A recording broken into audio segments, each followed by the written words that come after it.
Bonsoir à toutes et à tous et bienvenue sur TV Vendée pour ce nouveau journal d'information. Voici les titres de cette édition.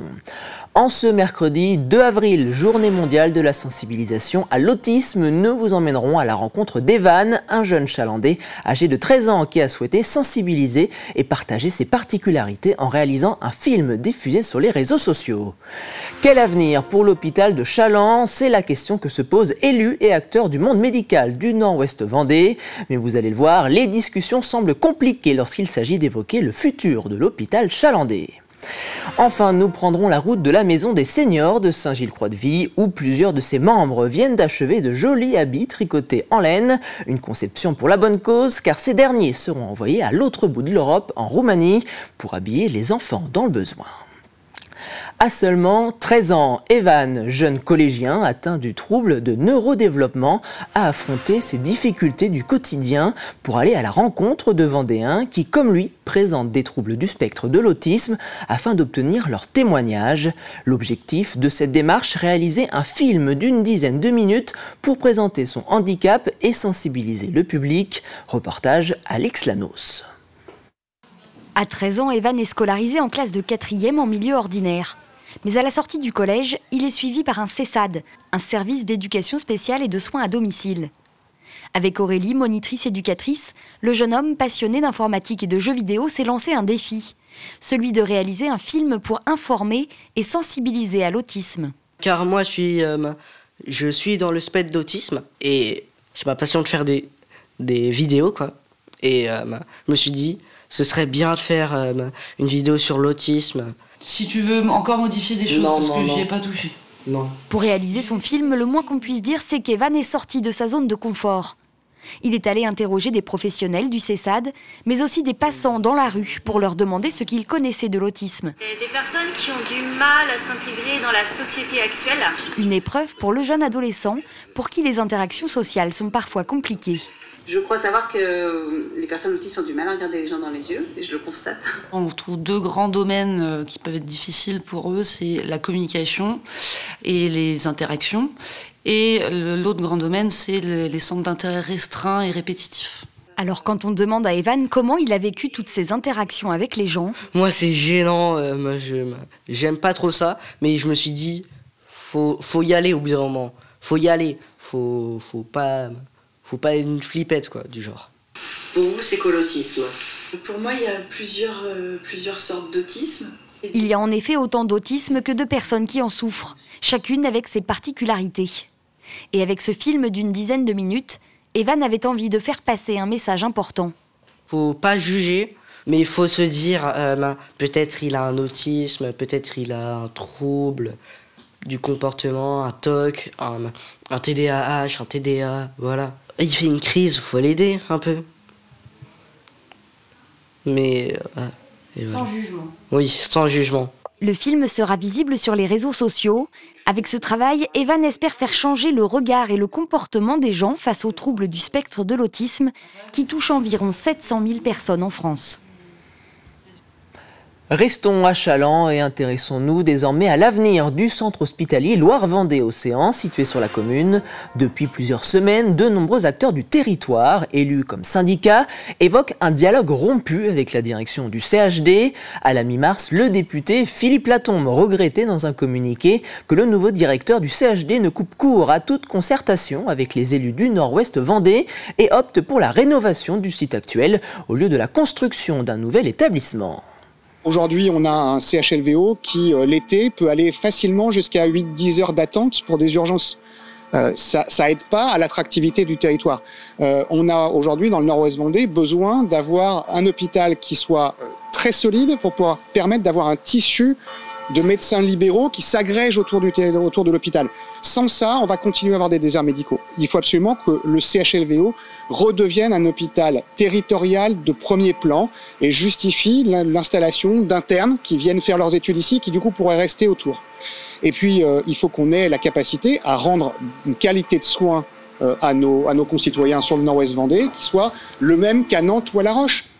Et du côté des syndicats, notamment de la CFDT, la décision concernant l'avenir du centre hospitalier de Chaland doit surtout être prise dans l'intérêt des futurs patients comme des futurs médecins. On nous présente un projet sur site à hauteur de 50 millions, mais pour nous, il manque cruellement d'ambition.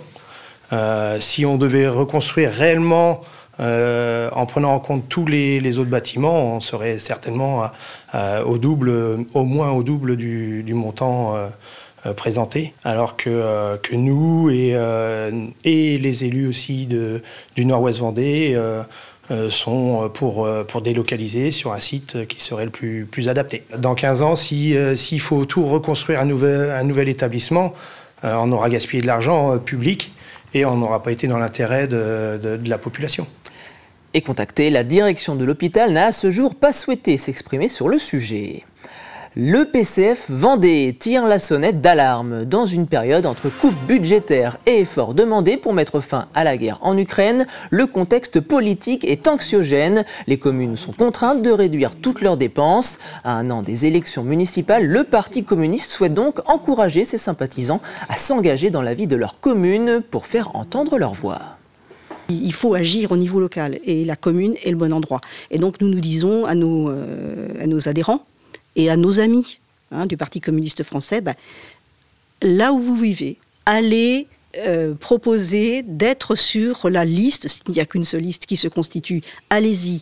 Peu importe qui sont les personnes, alors évidemment il y a des limites avec l'extrême droite, bien sûr, on n'y va pas, bien sûr, mais allez-y, rentrez dans les conseils municipaux et apportez vos propositions avec la population et vous travaillez pour que les choses puissent être transformées. Zoom désormais sur cet élan de solidarité à Saint-Gilles-Croix-de-Vie où les membres de la maison des seniors du CCAS de la commune ont tricoté pendant 3 ans des habits en laine pour enfants qui prendront bientôt le chemin de l'Est de l'Europe. L'association Kiwanis organise chaque année un voyage humanitaire en Roumanie et sera chargée d'apporter les habits aux jeunes enfants du nord-est du pays. Des colis contenant également des fournitures médicales ou encore des vêtements de seconde main. Reportage Mathis Pires. Des pulls, des chaussettes ou encore des pantalons en laine taille enfant, prêts à partir en direction de la Roumanie, voilà le travail de 9 mois de tricotage. Devant ce film, ces dames découvrent l'aboutissement de leur travail. C'est un travail de longue haleine. On récupère d'abord tous ces vêtements qui sont confectionnés par ces dames. On récupère du matériel, des lits médicalisés, des fauteuils roulants, des ambulateurs, tout ce qui peut avoir une deuxième vie à être utilisé. Donc on achemine ça en Roumanie une fois par an. C'est dans des villages isolés, proches de la frontière avec l'Ukraine, que Louis-Marie et l'association Kiwanis apportent leur aide. Un marathon de plusieurs mois pour confectionner ces vêtements. Ce projet tient à cœur à Marie-Claire. Elle ne manque aucun rendez-vous. Ça prend un peu de temps, oui, évidemment.